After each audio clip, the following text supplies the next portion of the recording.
Bonjour à toutes et à tous, bienvenue dans Évadez-vous près de chez vous, et si l'on partait ensemble en excursion? Alors, suivez-moi, dans cette émission, je vous prends par la main et nous découvrons ensemble un nouveau lieu chaque jour. Merci d'ailleurs à notre partenaire de Wallonie-Belgique Tourisme. Aujourd'hui, je vous propose de découvrir ensemble Uccle. Réputée pour ses quartiers bourgeois, Uccle est l'une des 19 communes de la région Bruxelles-Capitale, mais elle recèle de bien d'autres atouts et nous allons le voir ensemble.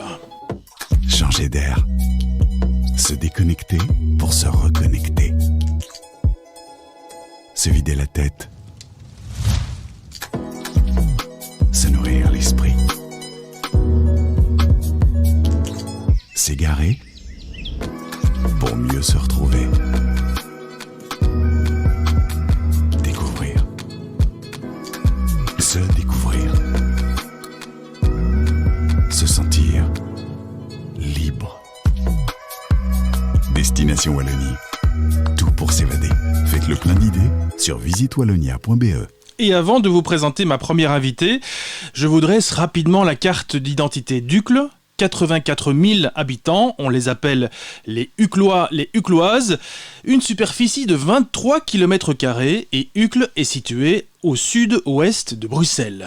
Bonjour Isabelle Anspach. Bonjour Frédéric. Isabelle, vous êtes conservatrice du musée et jardin Van Buren, musée bien connu à Uccle.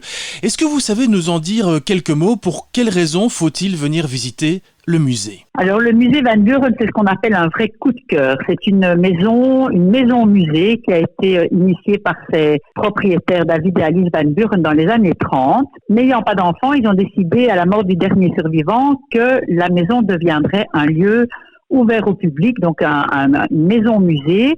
Et la particularité du lieu, c'est que rien n'a changé. Donc on se trouve vraiment dans un intérieur des années 30, exactement comme si les Van Buren venaient de partir. Et la maison, en plus, est entourée d'un magnifique parc et le tout est classé. Alors c'est un ensemble art déco qui a été pensé dans les moindres détails et qui a une collection impressionnante de tableaux d'artistes très connus. Monsieur Van Buren était un grand collectionneur et mécène. Et donc, il a constitué tout au long de sa vie une collection de peintures qui va, je dirais, du XVIe jusqu'au XXe siècle. Et ce qui est très, très intéressant chez Van Buren, c'est que la maison, en fait, l'architecture, sert vraiment d'écrin à la collection. Le but de cette maison, c'est de mettre en valeur chacun des objets, parce que vous parlez de peinture, mais on a une magnifique collection de textiles, de pâtes de verre. C'est vraiment un lieu qui est pluridisciplinaire, je dirais. Alors, il y a quelques noms quand même qu'on peut citer. James Ensor, Peter Bruegel l'Ancien, Constant Purmeck également. Oui, alors aussi un peintre qui est peut-être moins connu du grand public, mais qui est très important ici, qui est Gustave van de Woestijn, qui fait partie de l'école de l'Athènes Saint-Martin. Et M. Van Buren est vraiment devenu le mécène de Gustave van de Woestijn. Il lui a permis de vivre de sa peinture pendant toute sa vie. Et il y a au musée une trentaine de tableaux de Gustave van de Woestijn, dont les 6 natures mortes qui ont été créées vraiment sur commande pour la salle à manger de David et Alice Van Buren. Quand on rentre dans votre musée, on rentre aussi dans un autre temps.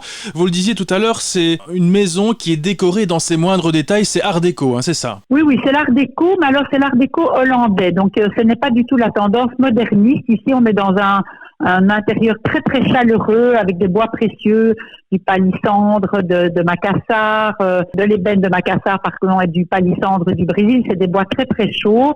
C'est un intérieur très très années 30, vraiment très typique de ce qu'on faisait à l'époque. Il y a de magnifiques jardins qui entourent le bâtiment et ils sont accessibles, ils méritent aussi un détour. Ah oui, ça les jardins méritent plus qu'un détour. On est répertorié dans les plus beaux jardins d'Europe et on a 2 très très grands architectes de jardin, 2 architectes paysagistes. D'une part, Jules Beuyssens, qui est intervenu dans les années 30 et qui a créé tout le jardin qui est autour de la maison, avec une spécificité qui est le jardin pittoresque. Ça, il faut vraiment le voir. Voilà, on vous invite à venir le voir. Et le deuxième architecte de jardin qui est plus connu du grand public, c'est René Pecher, qui est intervenu dans les jardins à la fin des années 60 pour créer le labyrinthe et le jardin du cœur, qui est un hommage en fait que Madame Van Buren a demandé un peu cher pour son mari qui était décédé. Et justement, dans ces jardins, c'est une initiative récente. Il y a notamment une tente. Vous savez un peu nous expliquer ? On a décidé de soutenir la scène artistique en ces temps horriblement difficiles pour eux. Et donc, on a une tente qui est mise tout à fait gratuitement par la Société Organique Concept dans le jardin pendant un mois. Et on laisse la place libre à des concerts, des performances, toutes sortes de spectacles différents. Et la totalité des bénéfices de la soirée revient à 100%, j'insiste bien, pour les artistes. Et c'est notre façon d'aider la scène artistique qui souffre très cruellement de toute cette période.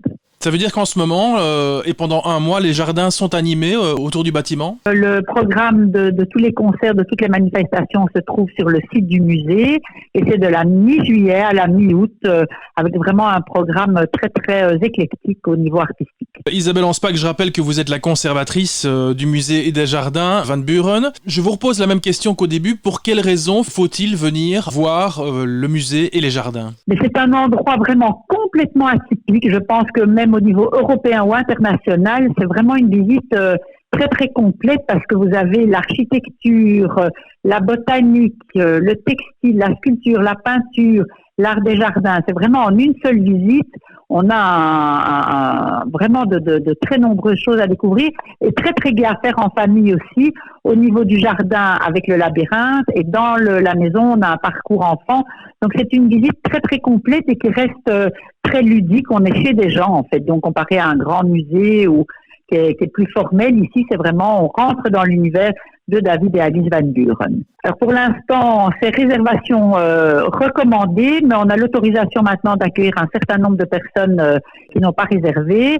Et sinon, le mieux, c'est de se rendre sur le site du musée, de réserver à l'avance et de bien tenir compte de toutes les mesures Covid, c'est-à-dire que le masque est tout à fait obligatoire à l'intérieur et voilà, la distanciation, on se plie avec plaisir à toutes ces recommandations très précises. Isabelle, vous êtes conservatrice du musée, on le disait, mais vous êtes aussi ucloise depuis de nombreuses années. C'est une émission sur Uccle aujourd'hui que l'on propose sur RCF. Vous savez, de manière générale, un petit peu nous dire si c'est intéressant de venir se promener, de découvrir Uccle. Bon, moi je suis née ucloise, je mourrai ucloise, j'adore cette commune. Bon, c'est vrai que c'est une commune où on a une qualité de vie qui est tout à fait exceptionnelle. C'est un joyau au niveau du côté vert, au niveau architectural, il y a des très très belles balades architecturales à faire, il y a d'excellents restaurants, des parcs, c'est une commune qui est très très gaie à vivre en fait. Vous conseilleriez à quelqu'un qui ne connaît pas de faire le déplacement, de passer une journée à Uccle ? Oui, je lui dirais de faire une balade à vélo, le vélo est très tendance, donc ne pas hésiter, prendre un vélo, prendre un guide ou de regarder sur Internet et lever les yeux, regarder toutes les joyaux au niveau architecture et se balader dans les parcs où il y a des guinguettes et des choses comme ça. Oui, vraiment, Uccle est une commune très très amusante à visiter. Merci Isabelle Anspach pour cette interview. On vous souhaite beaucoup de succès, notamment dans votre musée, le musée Van Buren. Et nous, on fait une petite pause musicale, on se retrouve dans un instant et on continuera de parler d'Uccle. Merci, au revoir Frédéric. It's a dark road on the other side. Don't you see I'm alone without you? All the walls started coming down. Can't you see I'm alone without you? Yeah, spend an eternity missing we used to be. I hope you remember me at night. Love has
dans cette émission sur Uccle, j'accueille Charlotte Raymond. Bonjour. Bonjour. Charlotte, vous êtes employée par Visit Brussels et vous êtes particulièrement attachée à la promotion de Bruxelles à travers les quartiers. À Uccle notamment, il y a quelques quartiers à visiter. Bien sûr, donc Uccle, c'est bien le sud de Bruxelles. Elle est reconnue comme commune verte, très en relief. Une des communes les plus vertes de Bruxelles, mais elle est assez contrastée aussi en termes de bâtiments, d'environnement, de population.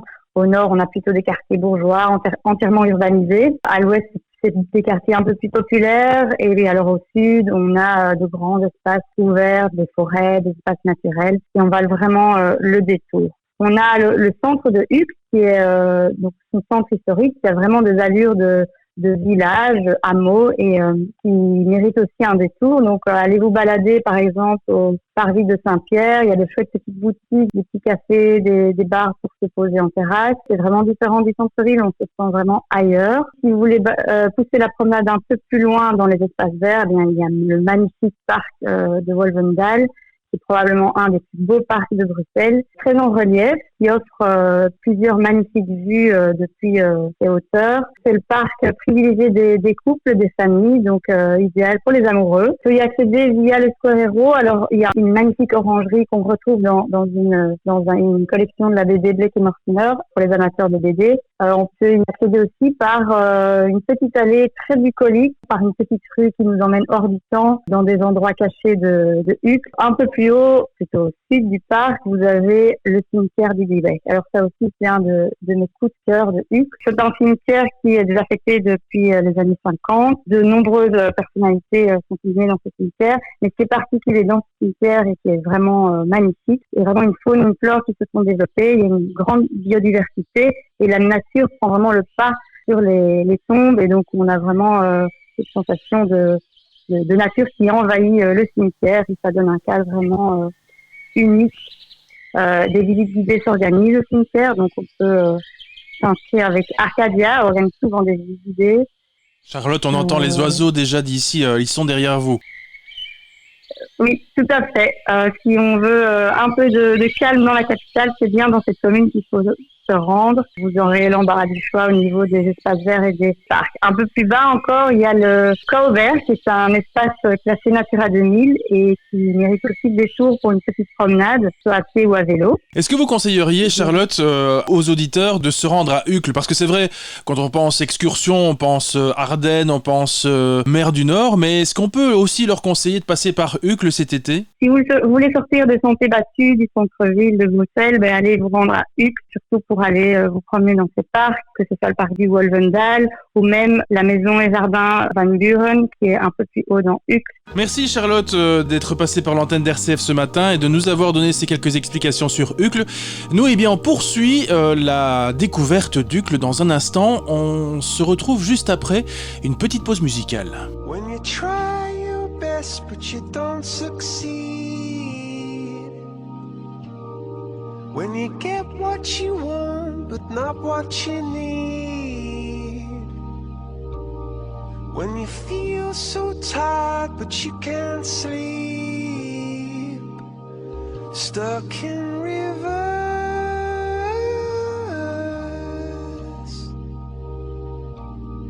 and the tears come streaming down your face, when you lose something you can't replace, when you love someone but it goes to waste, could it be worse?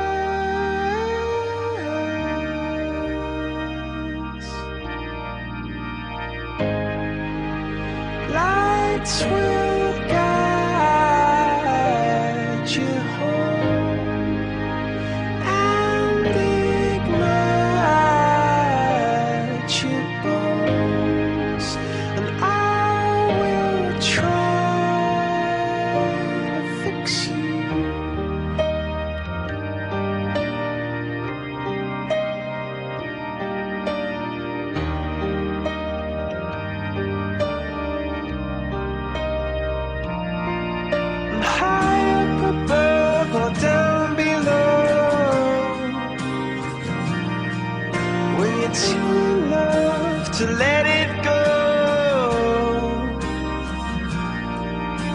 you never try, you'll never know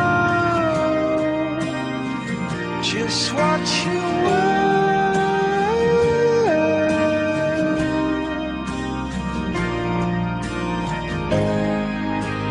Lights will guide you home and ignite your bones. I will try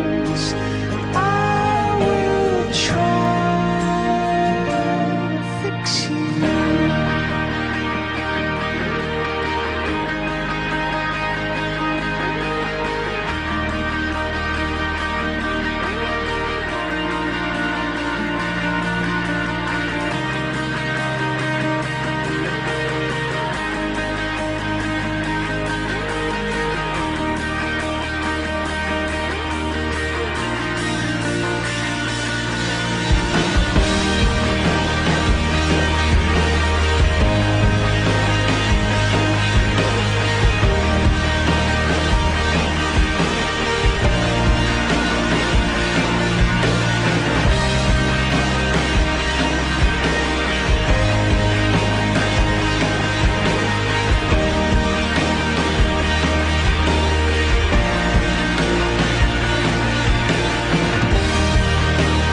Tears stream down your face when you lose something you cannot replace.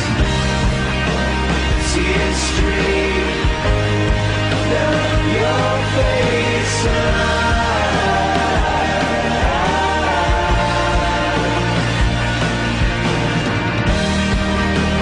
Tears stream down your face. I promise you I will learn from your mistakes. Tears stream down your face.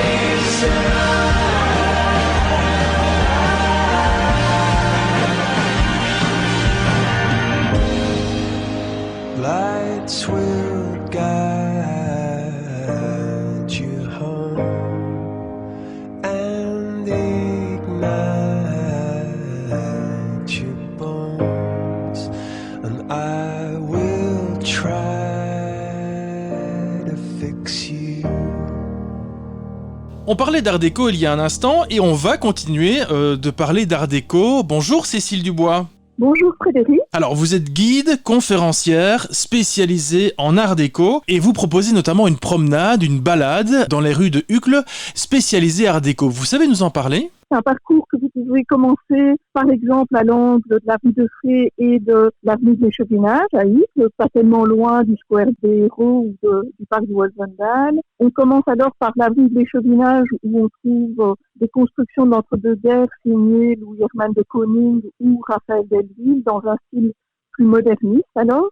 Et puis on trouve aussi une très belle maison, la maison personnelle d'ailleurs de l'architecte Smeyer, construite en 1926. Après, on traverse l'avenue Brickman, on continue l'avenue Kogen, et dans la prolongation de l'avenue de l'Échevinage, on peut également faire un détour parce que Radisson Square, c'est le Square Kogen, c'est vraiment typique du début des années 1930, entièrement bâti par un promoteur à l'époque. On y trouve beaucoup d'arbres, comme on s'y attendrait sur un square, mais plutôt des constructions modernistes cette fois-ci, donc plus épurées, sachant que durant l'entre-deux-guerres, on a d'une part l'art déco qui est plus décoratif et le modernisme qui se veut épuré et déjà annonçant aussi l'architecture moderne. Et puis nous continuons l'avenue Kogen, on revient, on fait le tour du square Kogen, on revient avenue Kogen et on continue à monter.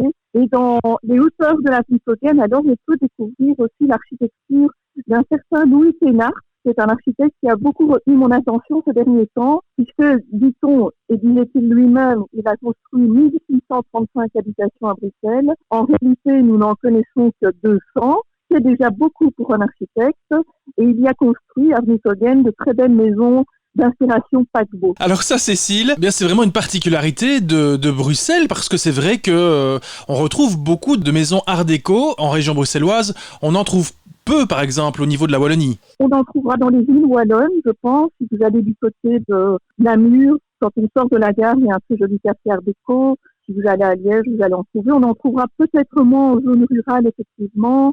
On en trouve énormément en Flandre, dans beaucoup de petites villes. En Flandre, il y a moyen de faire des belles excursions art déco dans beaucoup de villes. Charleroi possède un patrimoine art déco assez extraordinaire également. Et là, si vous faites le tour de Charleroi, mais du côté de l'Overval et autres, où il y avait une activité importante encore dans les années 30, disons des personnes qui avaient des moyens pour y construire de très beaux bâtiments, on trouve de magnifiques villas. Le style art déco ne se limite malgré tout pas du tout à Bruxelles. En Belgique, on va en retrouver un petit peu partout, là où il y a eu des développements importants durant l'entre-deux-guerres, et puis aussi des reconstructions, parce qu'effectivement, on se rend compte au lendemain de la Première Guerre mondiale qu'en Belgique, il y a un déficit qui est estimé à 200 ou 300 000 habitations, d'une part parce qu'on a beaucoup démoli, ce qui explique sans doute aussi les présences de nombreuses constructions art déco en Flandre, parce qu'à proximité de la ligne de front, il a fallu reconstruire. Et puis, pendant toute la durée de la guerre, on n'a pas construit, donc on a dû rattraper un retard. Et notamment, au lendemain de la Première Guerre mondiale,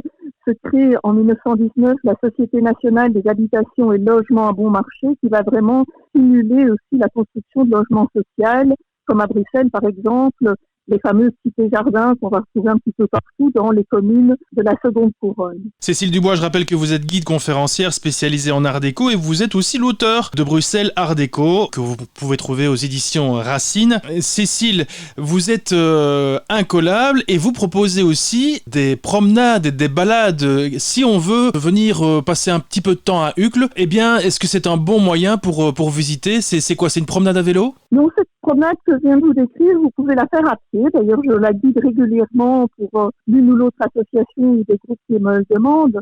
Donc ça, c'est vraiment une promenade à pied, mais c'est vrai qu'avec ProVélo, par exemple, c'est une association qui propose des parcours à vélo, mais vous pouvez envisager d'inclure, en fait, ce que je viens de vous décrire dans un parcours un peu plus long. Et effectivement, à Uccle, il y a bien d'autres quartiers passionnants à découvrir. On peut aller autour de l'Observatoire d'Uccle aussi. On a des architectures remarquables, Belle Époque, Art déco, moderniste, le long du Dieweck aussi, à proximité du Dieweck. Vous avez deux constructions d'Henri van de Velde, qui est tout de même un des grands maîtres de l'architecture moderne en Belgique. Vous pouvez aller dans bien d'autres quartiers. Le confinement, d'ailleurs, m'a amené à aller dans certains coins de Uccle que je ne connaissais pas, et je suis toujours surprise de la qualité de l'architecture qu'on trouve dans cette commune. Cécile, peut-être un avis général sur Uccle, puisqu'on parle de Uccle aujourd'hui dans l'émission. C'est une ville où il fait bon vivre, où vous conseilleriez aux gens de venir faire une petite promenade, une petite excursion ? Mais certainement, parce qu'à Uccle, non seulement vous avez cette architecture merveilleuse, ce sont des quartiers plutôt bourgeois, il faut le reconnaître, mais vous avez aussi de nombreux espaces verts. Vous pouvez associer les deux et donc faire de très très belles promenades à pied.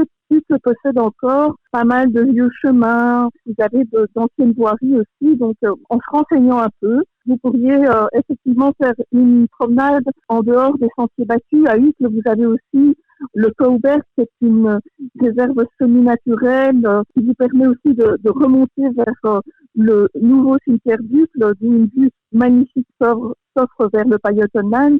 Uccle possède encore son vieux cimetière, le cimetière du Dieweck, dans lequel est d'ailleurs enterré Hergé, où vous retrouvez un ensemble de tombes tout à fait remarquables, qui sont progressivement envahis par la végétation. C'était Cécile Dubois, guide conférencière spécialisée en art déco. Merci Cécile, on va se retrouver dans un instant. On continue de parler d'Uccle dans cette émission.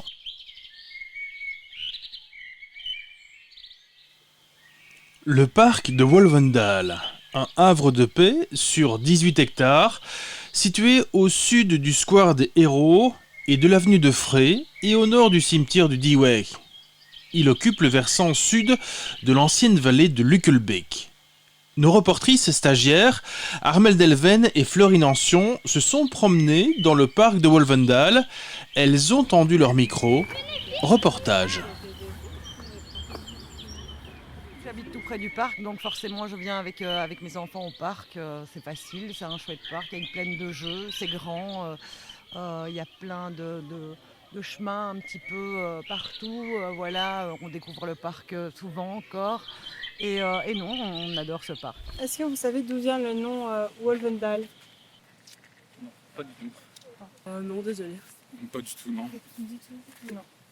Ça vient du vallon du Tournant en néerlandais et c'est une référence au cours d'eau de Hukkelbeek. À qui appartenait ce parc avant ? Je sais pas, quelqu'un qui étudiait les artistes. Il y a, enfin, à chaque chemin, si tu veux, je sais pas si t'as remarqué, mais il y a, tu vois les plaques là, il y a des noms d'artistes avec ce qu'ils ont fait, c'était quoi leur métier et tout, leur date de naissance et leur date de mort. Est-ce que vous savez qui est Léon Janssen? Léon Janssen. Oui. Non. C'était l'ancien propriétaire du parc avant la ville. Ah, d'accord. Et vous connaissez un peu le restaurant qui est ici en bas? Alors pas du tout moi. Non. Moi j'y étais il y a 2 ans. J'ai été manger là dans ce restaurant il y a 2 ans. C'était très bon. Est-ce que vous connaissez l'histoire de ce restaurant? Alors pas du tout. Pas du tout. Je l'ai lu il n'y a pas longtemps, mais je ne pourrais plus vous le dire. C'est justement Monsieur Janssen qui l'a fait, qui l'a fait ramener d'Amsterdam pierre par pierre pour le remonter ici. Ah, d'accord. Est-ce qu'il y a quelque chose que vous aimez en particulier dans ce parc? Alors, ce que j'aime bien, c'est qu'il est vaste et qu'on peut y accéder, presque partout, enfin partout dans le parc en soi. Mais il y a les grillages, c'est logique, c'est propriété privée. Et le parc est grand et j'aime bien, c'est cool. C'est assez calme comme endroit. Et ouais, même par exemple, moi j'aime bien faire des dessins d'observation et c'est chouette. Ah, c'est la sérénité, les arbres, la nature. Il y a peu de monde, très agréable. Il y a certaines heures, on peut lâcher les chiens. Et vous êtes ici dans le parc, pourquoi? En fait, on organise un stage avec des enfants de maternelle. Et maintenant, c'est un petit peu le moment détente des enfants à la plaine de jeu. On habite tout près, donc on vient quelques fois comme ça pour qu'ils profitent un peu de la plaine, ils s'amusent. Hein. Et vous trouvez qu'elle est chouette comme plaine de jeu pour les enfants? Elle est adaptée pour tous les âges? Oui, moi je trouve très chouette. Et il est très propre aussi, plus propre que d'autres parcs. Donc voilà. C'est pas mal, hein, franchement. On va dans différentes plaines de jeu. Il y a pas mal de choses, elle est bien. Je trouve qu'elle est assez variée. En fait, je venais quand j'étais enfant moi-même et elle a fort changé en fait. Là maintenant, elle est plus naturelle, quoi. Il y a plus de jeux, c'est autonome aussi. Et il a possibilité de faire des balades aussi. Ce matin, justement, on a été aller derrière un petit pont et là où il n'y a personne aussi. Il y a des petits endroits dans ce parc où on peut se retrouver un peu seul au monde ou seul avec tous les enfants, ce qui est chouette, quoi. Pas trop, parce qu'en fait, le parc est fort vallonné, en fait. Hein. Donc j'ai une poussette, c'est un peu difficile, quoi. Ouais. C'était Évadez-vous près de chez vous. Merci de nous avoir accompagnés ce matin. On se retrouve demain pour une nouvelle destination touristique.